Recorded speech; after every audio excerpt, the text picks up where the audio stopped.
My name is William Branton, and this is my speech on the Chinese in the Mississippi Delta. This is page number 1. This is page number 2. This is page number 3. This is my visual aid that I will be using in this speech.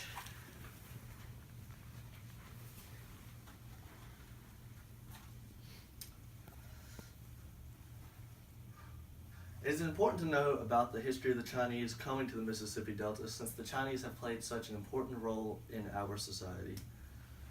I grew up in First Baptist Church, Greenville, where there was a Chinese mission started in about the 1930s.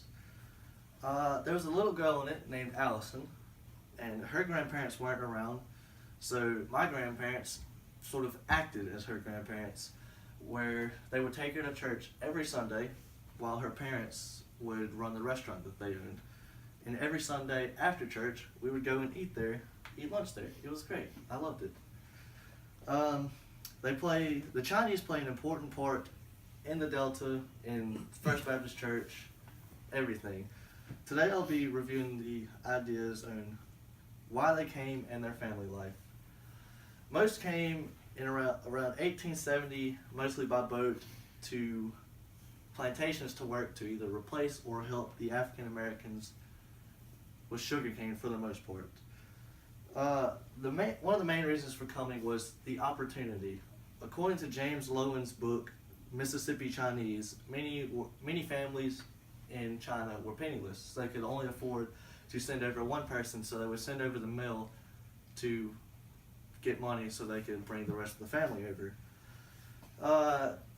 They came to achieve success in business, better their family, and receive quality education. Speaking of education, most recent Chinese came for education opportunities, mostly through Chinese government-sponsored programs. Many become engineers, scientists, and doctors, and stay in the United States through either green cards or citizenship. There are several today in the Stoneville experimentation plant just outside Leland. Most everyone in the United States did not allow Chinese in the public school system until after World War I. One of the places that did accept them early was the Mississippi Delta. Today, education is very important to the Chinese. They study hard, but unfortunately, most don't return to the Delta because there's not much opportunity here for them. Another reason under opportunity is business ownership. Many were able to start businesses such as groceries or restaurants, and then once they amassed money, they would later bring their family. The downside is most of them were on the north end of town, where all the poor people lived. These are the people that could not afford cars, or they could not afford groceries at the big stores. They would come and walk to these stores where they would buy everything they needed, anywhere from food to toilet paper to buckets. At one time, there were 40 to 50 stores in the Delta, which is very good for the local Chinese. But they could not compete with big grocery stores such as Kmart, Kroger, Walmart, or Target. Their family life was very, very inspiring. Everyone was involved. Everyone had their own share of responsibility. According to John Jung's Chopstick in the Land of Cotton, grandmothers would care for the kids while the mom and dad ran the store. If you remember, I mentioned a little girl named Allison earlier.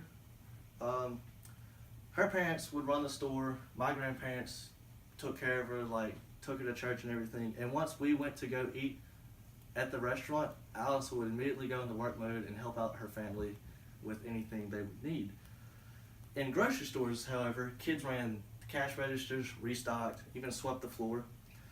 In Ted Shepard's book, Chinese of Greenville, Mississippi, there was a 12-year-old running the store that Ted Shepard walked into, and he asked, "Where is your father?" And the little kid replied, "He's gone on a trip for a week, and I am running the store." The living quarters for these Chinese families with these stores was pretty handy.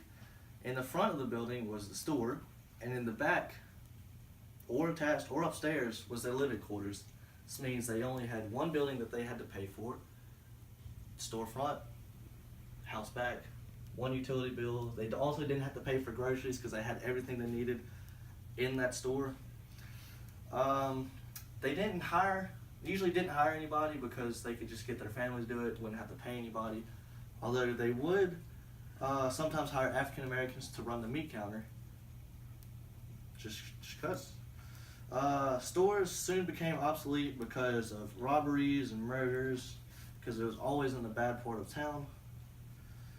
And then another part of family life was the Chinese mission. It began in around 1934 at First Baptist Church, Greenville, and it began as a local outreach to all the Chinese in the area.